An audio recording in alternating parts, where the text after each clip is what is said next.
I'd like to share with you some thoughts on one final aspect of Purim. And that is aspect of pleasure. Pleasure in general and physical pleasure in particular.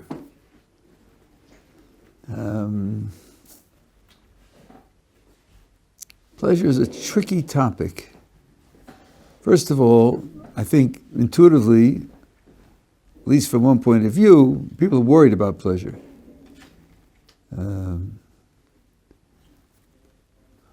Are we put into this world to enjoy ourselves? And especially if it's something very egotistical about pleasure. You experience the pleasure yourself, and when you go after it, you're going after something that you enjoy. And in particular, when you talk about physical pleasure, there, the pleasure involves the body, what you might call the animal side of the person. There, it seems like you're not giving expression to your real humanity. Pleasure, as a general idea, encompasses all different kinds of pleasures. There's a pleasure of doing the right thing, pleasure of a good conscience, pleasure of growth and development, pleasure of becoming a better person, a pleasure of overcoming obstacles and achieving something. That's not just the pleasure of ice cream. So when you're talking about physical pleasure, there it seems to be even worse. That should be something of absolutely no account. It should be something of no significance. And if you really feel that it has a place, or are attracted to it, or even more addicted to it, then you think that you've become degraded, physicalized, animalized, and you feel embarrassed about it, and you feel that you're not doing what should be done. I think that's very superficial. I don't think it's correct. Let me just give you a couple of things to think about, just to loosen up your intuitions. What is the experience of the world to come? Nehenim miziv hashchina. Enjoying something about God's presence, interacting with God. The verb is enjoying. So enjoyment can't be puzzled. It can't be somehow discredited, degraded. You'll tell me it's self-centered. Well, yeah, it is self-centered, but maybe, even though it's self-centered, it could be integrated into something spiritual. In the world to come, it's all spiritual. And it's described as pleasure. And then, physical pleasure? Well, let's see. There's a bracha that we make in the springtime, when the trees are blossoming, fruit trees. We make a blessing, and it says, the great beautiful things that you created, in particular trees, lahanos behem b'nei adam, to give pleasure to people. We make a bracha that HaKadosh Baruch Hu gave us things in the world that give us pleasure. In addition, there's a Tosfos, the case of Avarchim, which puts this in a very dramatic way. Bracha that we make very often, Borei Nefashos. Borei Nefashos Rabos v'Chesronan. After we eat many things that don't get special blessings, we all make this Borei Nefashos. HaKadosh Baruch Hu creates many souls and the things that they lack. Chesronan. Al kol ma shebarosa, for everything that you created to give life to all living souls, Baruch Elohim. This is the one who's the life of all worlds. So the Tosfos says, here's the pshat in this bracha. You created many souls with the things that they need. What do they need? Bread and water. That's what you need. That's what's necessary for life. Bread and water. Al kol ma shebarasa, all the other things you created, says Tosfos, the other things were created, letanug ba'alma, just for pleasure. Just for pleasure. All the other things. Kegon tapuchim, he says, like apples. What are apples for? That you should have pleasure. Apples and steak and beer and watercress and who knows what. It's all for the sake of pleasure. That's what Tosfos says. Now, I want to add to that. I believe Tosfos meant it. It's just obvious. What are the ending words of the bracha? Ending words of the bracha are lahachayos behem nefesh kol chai, to give life to all living souls. What the bracha is telling you is, according to Tosfos, that this kind of physical pleasure is necessary for life. It's life-giving. Physical pleasure, not the physical nutrition, not the fact that it builds your body, that it builds the cells in your body. The pleasure, the experience of pleasure gives life. That's not trivial. That's not trivial. That's not something which should be just discarded. That's very, very central. Cedar says in chapter 1, everything should be done for the sake of heaven, Shem Shamayim. Because Baruch Hu's purpose in creating us is that we should get into Olam Haba.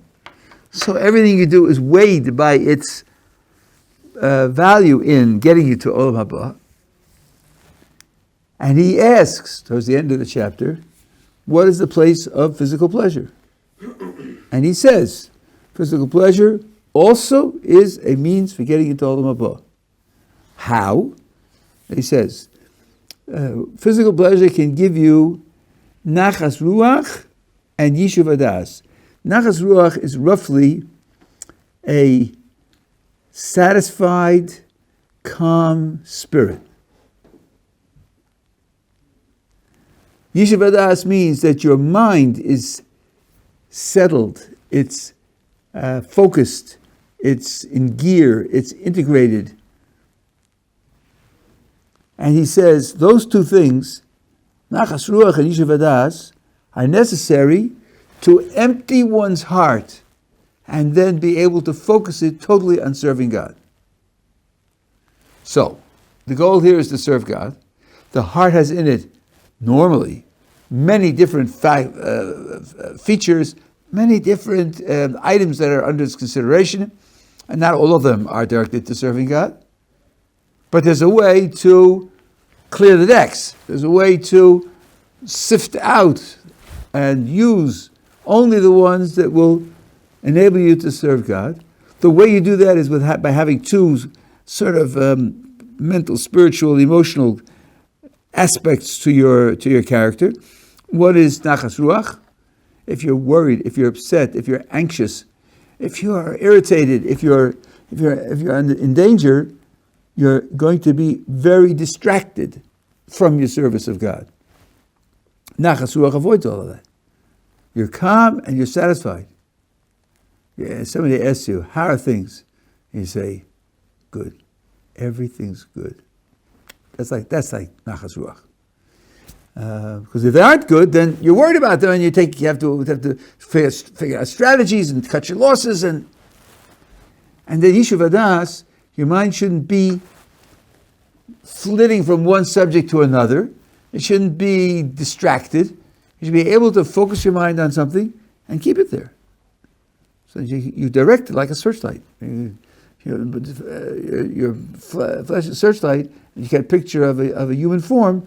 You hold it there. You want to see who he is. Is he on our side or the other side? Shall I welcome him or shoot him? There's a war going on.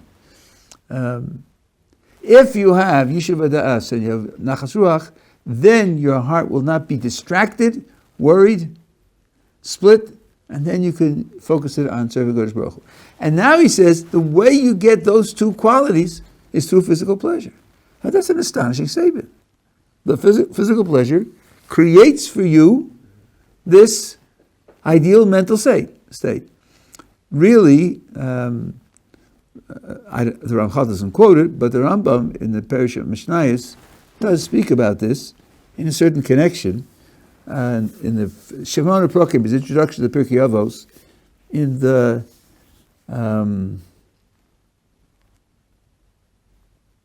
I think it's the 5th chapter.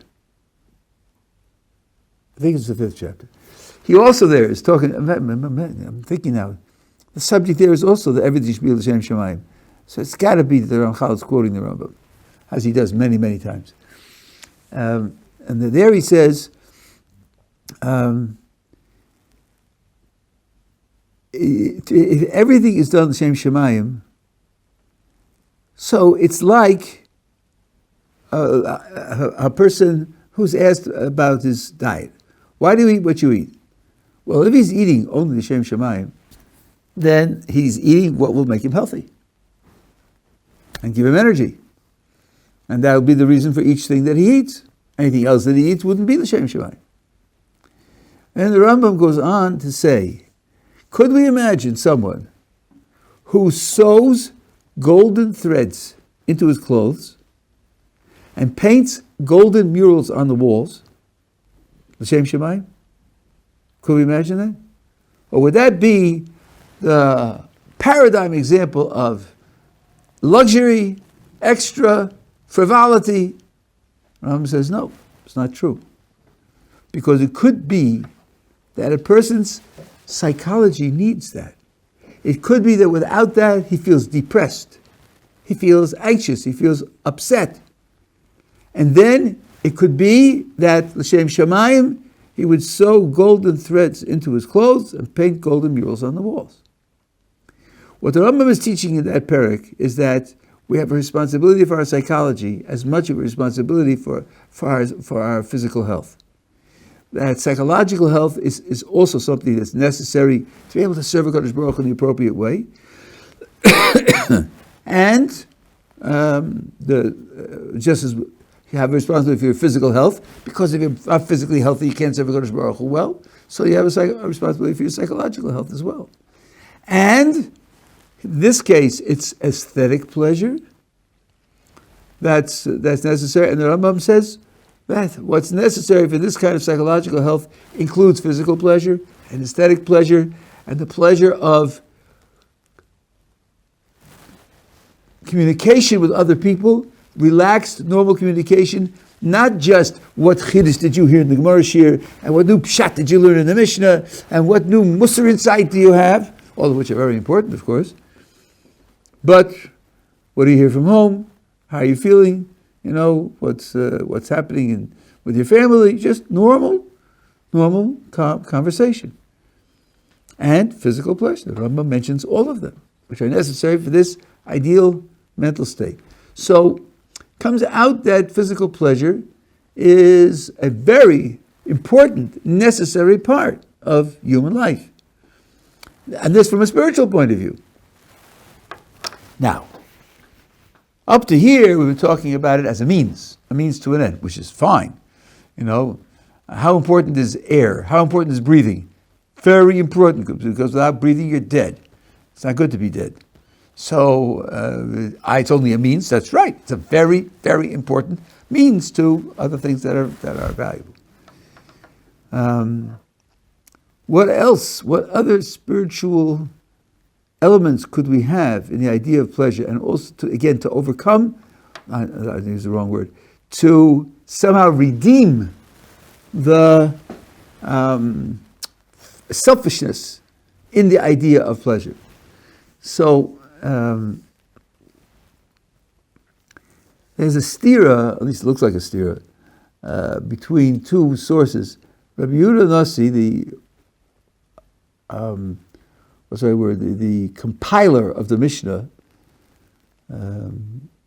actually he did it together with his Bezdin. Most people don't take that into account. He had a whole court that he was doing it together with. And whether they wrote it down physically is not obvious.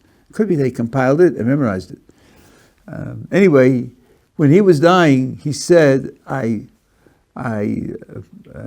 state that I didn't have as much pleasure from this world as my little finger.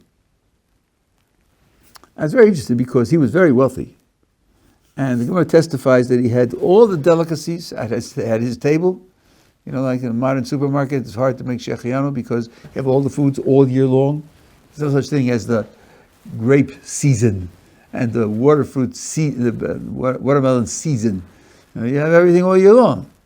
He had the delicacies of the world all year long.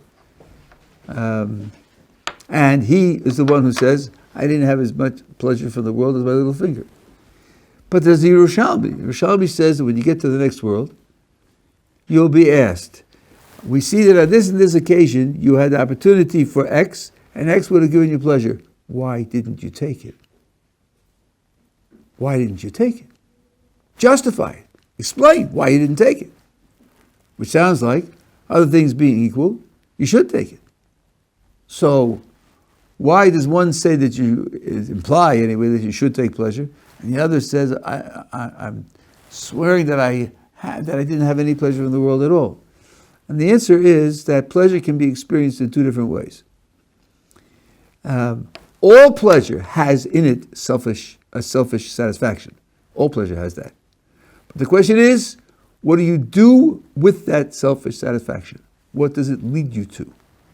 And in order to introduce you to the idea, I want to tell you two things. First of all, something that my Rabbi told all of us on a number of occasions.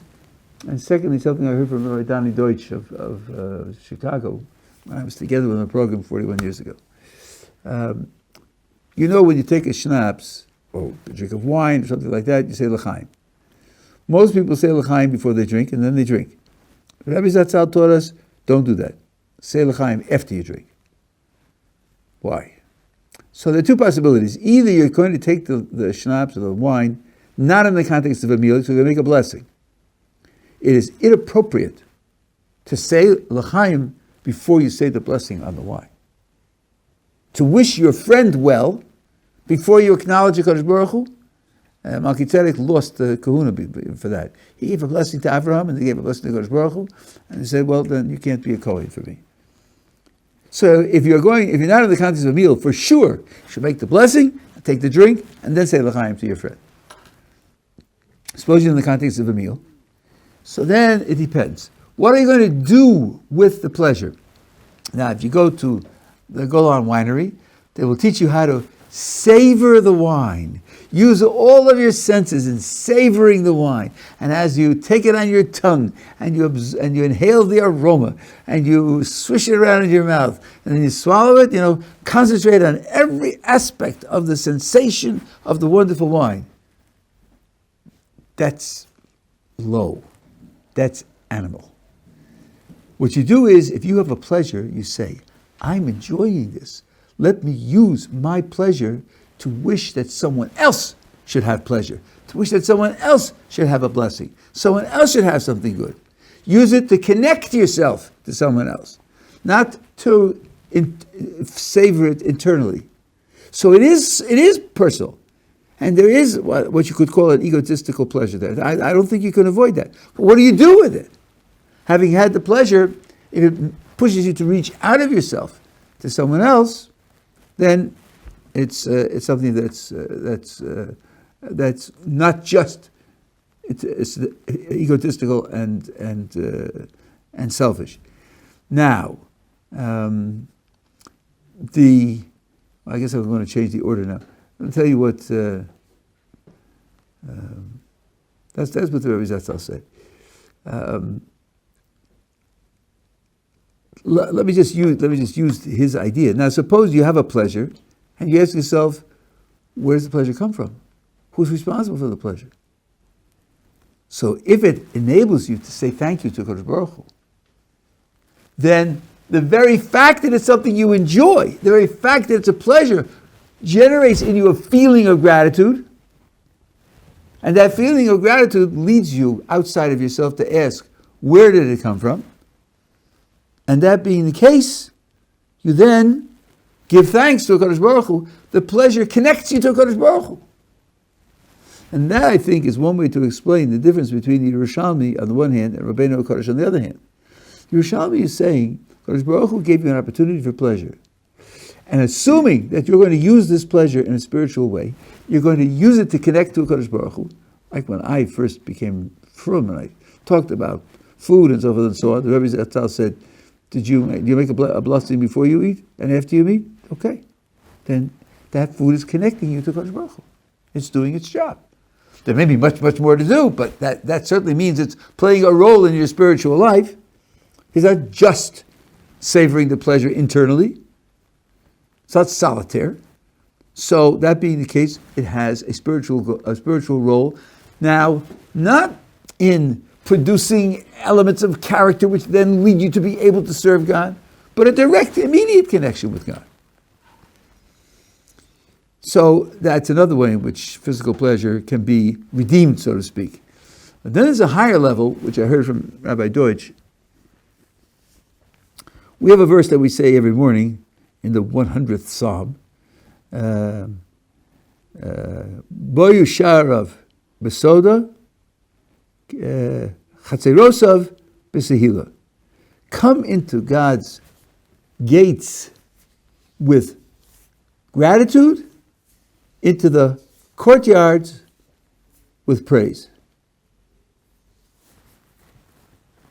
Okay, so let's see. On the surface now, the gate is an entryway to the courtyard. You don't stand in the gate. You're not coming to be in the gate. You're going through the gate to get into the courtyard. So apparently what's associated with the gate should be less important, maybe a means. What's associated with the courtyard should be the goal, should be the more fundamental idea. Well, the gate is associated with gratitude, thanksgiving, toda, and the courtyard is associated with praise. How are they related to one another? Well, why is one the gateway to the other one? So here Rabbi Deutsch said something very profound. It will be strange to you probably. It'll sound unfamiliar, perhaps questionable. I testify that what he's saying is good philosophy. Not that everybody agrees. Nothing in philosophy is agreed to by everybody. But it's good philosophy. And that is this. Praise. When you say something is good, a good knife, a good book, a good cement, a good football strategy, whatever it is. When you praise something, is that objective or subjective? Is there a truth there, or are you just expressing how you feel about it? The fashion today is to say that it's subjective. You're just expressing how you feel. Nobody's feelings are more valid than anybody else's feelings, and therefore it has no objective standard. But I'm inclined to say that's dead wrong. I will say at least that there's another point of view which is equally well founded. Let's imagine the following scenario. You meet someone and you mention basketball, and he says, "What's that?"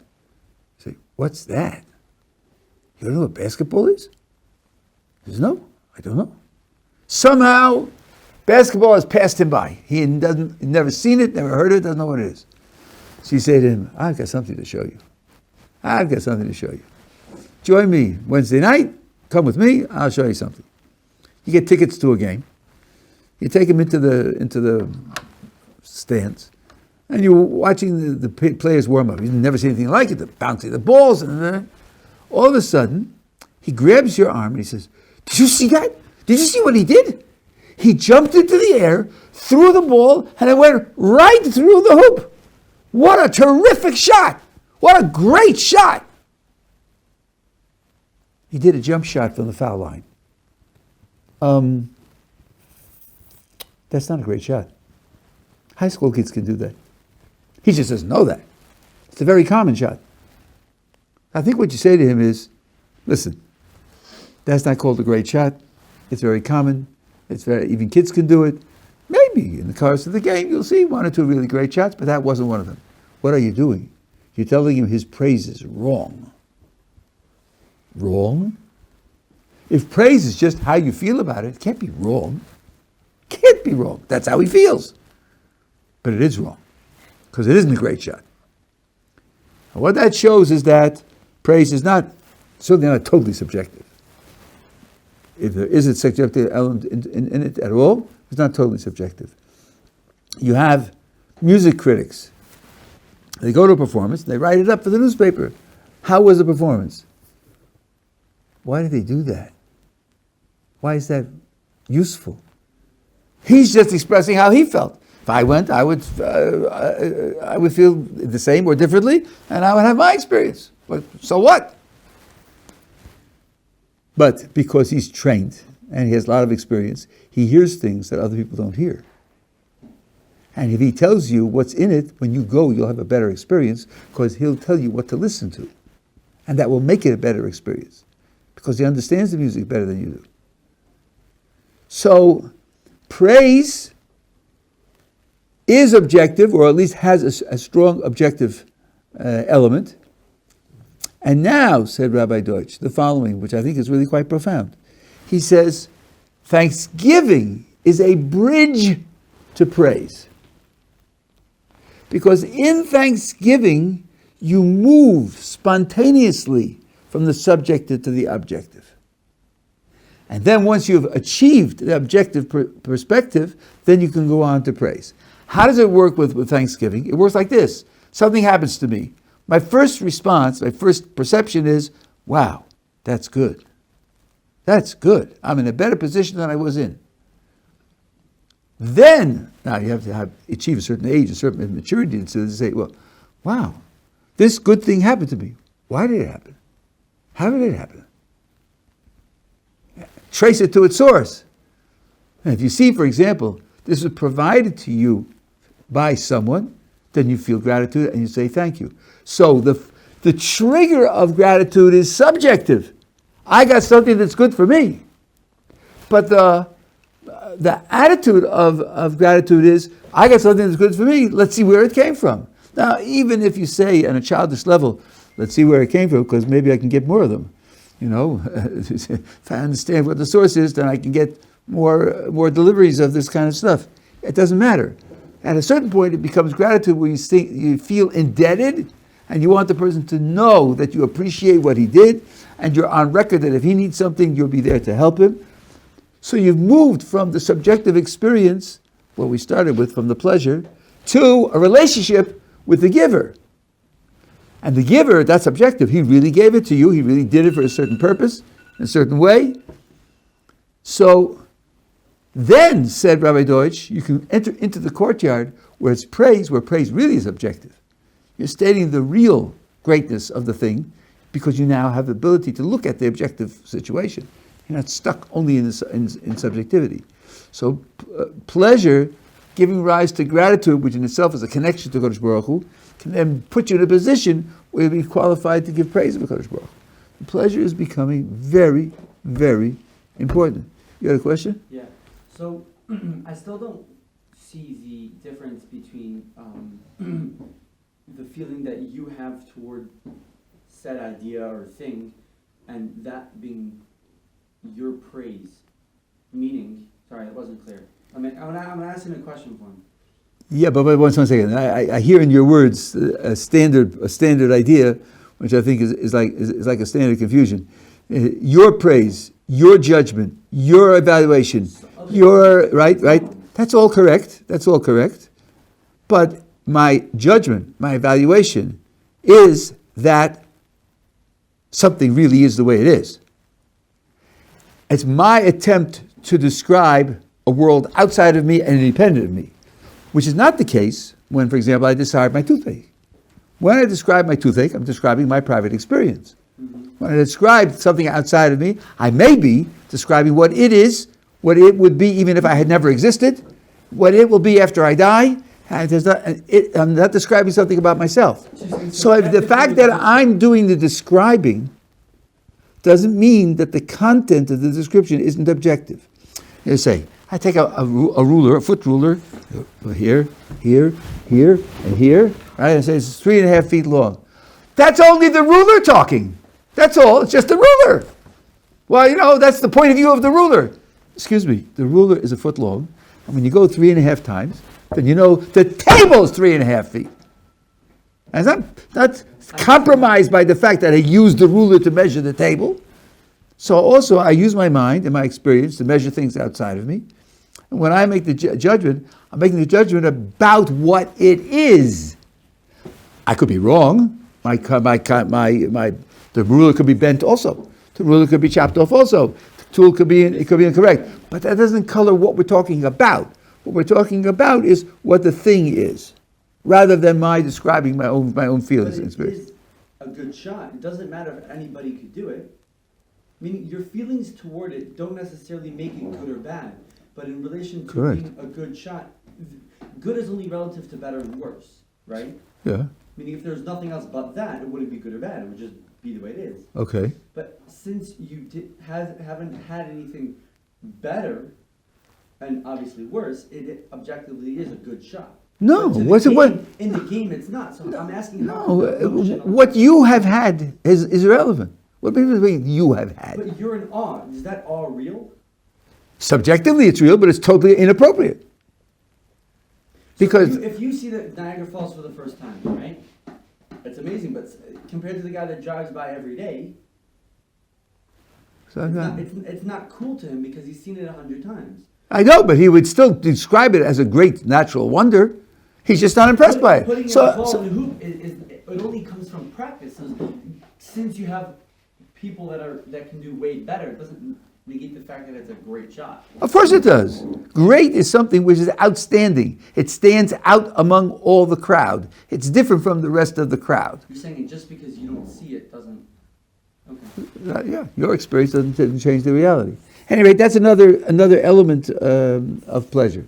Now, pleasure also between people can be a sign of love. I want you to enjoy. And again, the resistance is, but enjoyment is just selfish and it's just, and it's low, and especially if it's physical enjoyment. And yet, we know that in love relationships,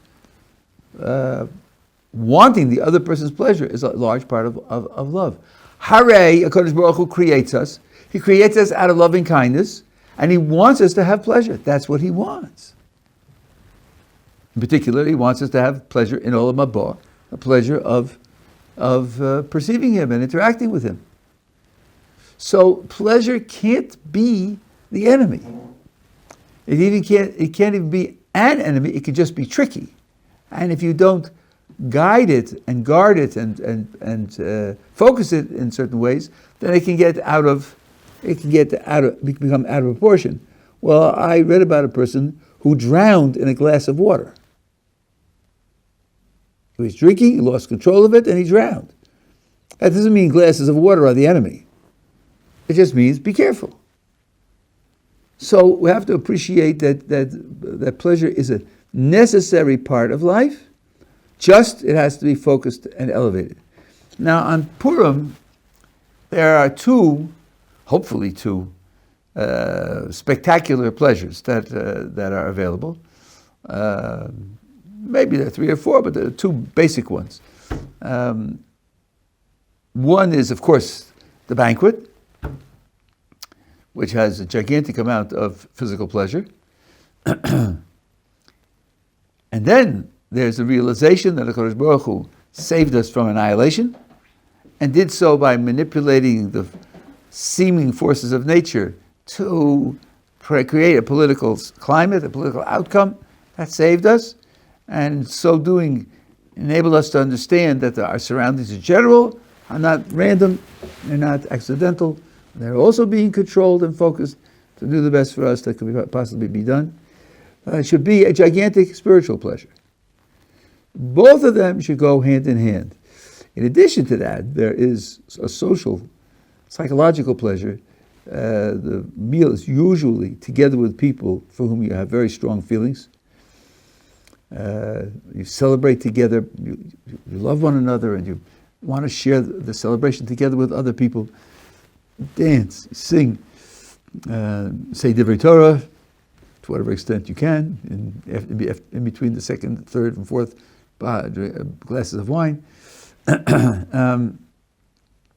So there's the pleasure of sharing with people whom you love. Now, if you can appreciate HaKadosh Baruch Hu's presence in those pleasures, then you are realizing their spiritual potential. I mentioned to you about drinking. If your attitude is, well, look how realistic the Torah is, once a year you can get bashed, then you're using the pleasure of the drinking like an animal. The Torah does not have a once a year occasion in which you can become untoradic, unspiritual, and just an animal. That's not the point of it. So if you can use it for that purpose, so then if you realize Kadosh Baruch Hu's presence in it, then the pleasure itself is positive. I want to mention one other thing. This is, in a certain sense, a small point of Purim, but it's an interesting lesson. There's a mamar of Rav Hutner. The Torah tells us that when the tabernacle was finished, so the cloud, which represents God's presence, filled it, and Moses couldn't go in. He couldn't step in till he was called. When he was called, then he could go in. And the Gemara says a Talmid Chacham knows that he doesn't go until he's called. And if he would go in until he's called, before he's called, then Nevela Tova Mimenu, a corpse, the dead corpse of an animal, which was not shechted to be kosher, so it's forbidden, is better than he is.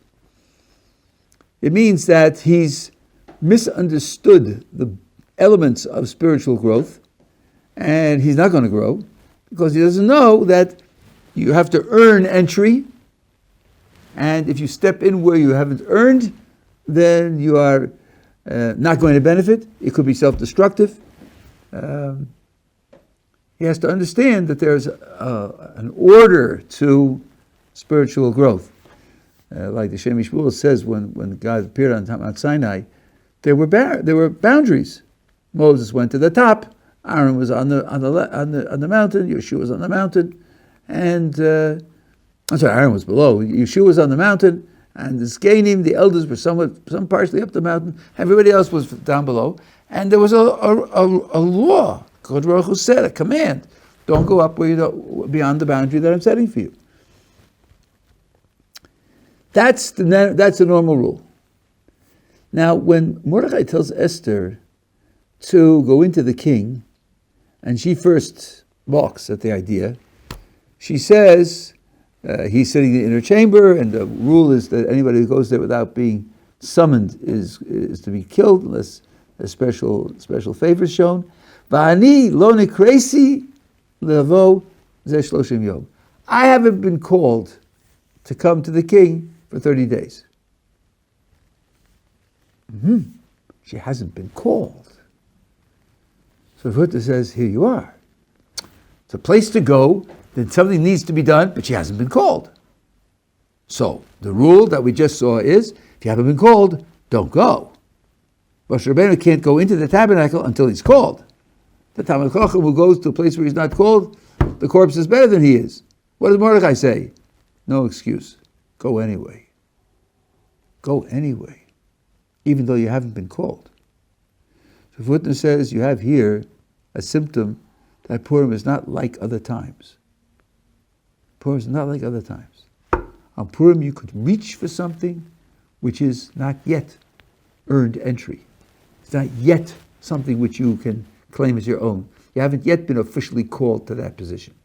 On Purim you can reach for it. I'll give you two parallels. One is a tragic story that took place towards the end of the life of the Chafetz Chaim. It was Purim, and he was together with the Talmidim, and I guess they were drinking, to whatever extent they drank, or whether he drank or didn't drink. And one of the Talmidim, who had apparently had something to drink, said to the Chafetz Chaim, I want to sit next to you in the world to come. So the Chafetz Chaim didn't answer, but the student wouldn't give up, and he said again, and I want to sit next to you in the world to come. So after a while, the Chafetz Chaim turned to him and said, promise me that you will never speak or hear Lashon Hara, and I promise you'll sit next to me in the world to come. So the student stopped, was frozen, and then he turned away. He couldn't make the promise. And the Chafetz Chaim said, he had Olam Haba.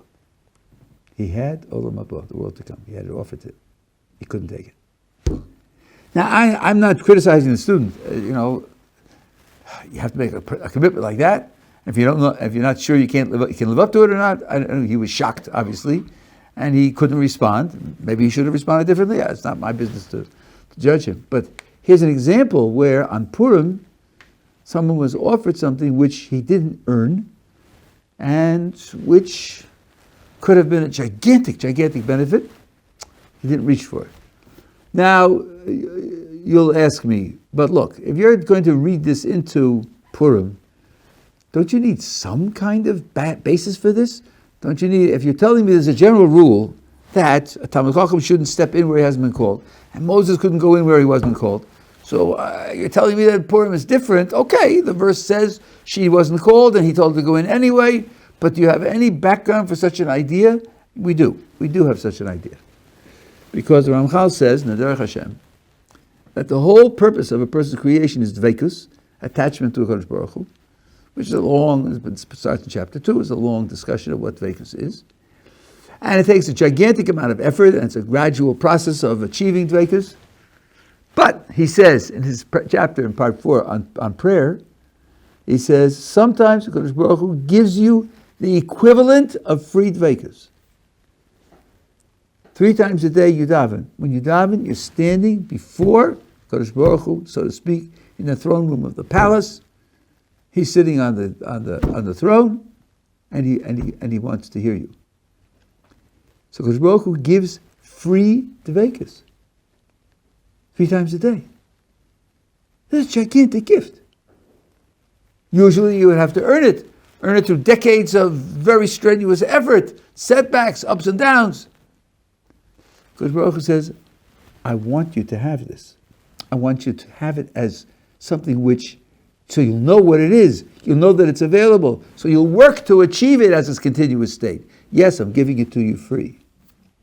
We spoke about Pesach when the first night of Pesach, because Baruch Hu gave them a connection which is far and above, far beyond what they had achieved. By the fact that they did the Korban Pesach and did Milah, it was something that they had to work another 49 days to recover after he took it away from them. But he gave it to them. So there are times where the Kodesh Baruch Hu will, so to speak, break this rule. The rule of you have to earn it in order to take it. You have to wait to be called. It has to be something that you've earned entry to. No, it's not a universal rule. It's not a complete rule. Therefore, when Rav Hutner says that on Purim it's available, it's something which has enough basis to be taken, in a larger context. But it's something to think about. Today's Tuesday, so we have until Friday, which is Purim, to think about aspiring to something, asking for something in tefillah, right, or at the Suda, to ask, because Baruch Hu should help you. Something which would normally be beyond your natural madrega where you are. And in this, I'm going to end by giving you a little key.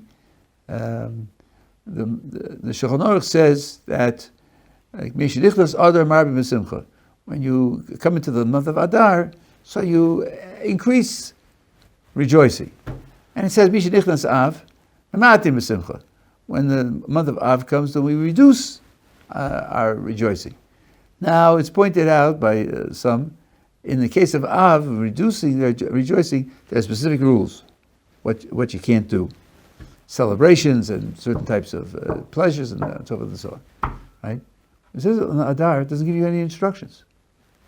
How are you supposed to increase joy? What are you supposed to do?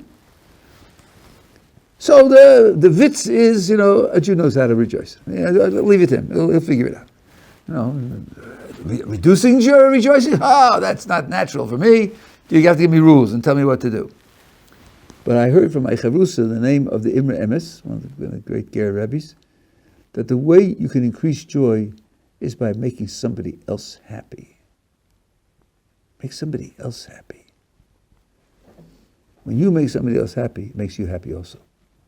And that's where you can increase it. Definitely increasing without it being selfish, without saying, let's see, I usually have 1 beer with supper, so I'll have 2 beers with supper. No, that's not the idea. Here, you're bringing more joy into the world by making the other person happy, and you then also will participate in the happiness. I thought that was a beautiful, beautiful illustration. And when you're doing that, so then maybe when it comes to Purim, you can ask for something which is above and beyond the normal and the natural. Okay, now in Yitz Hashem, next week, Sunday, we're going to start in this hour to work on the Haggadah. We'll go to the base of our Haggadah, line by line, and we'll work on it until the end of the Zman, just before Pesach.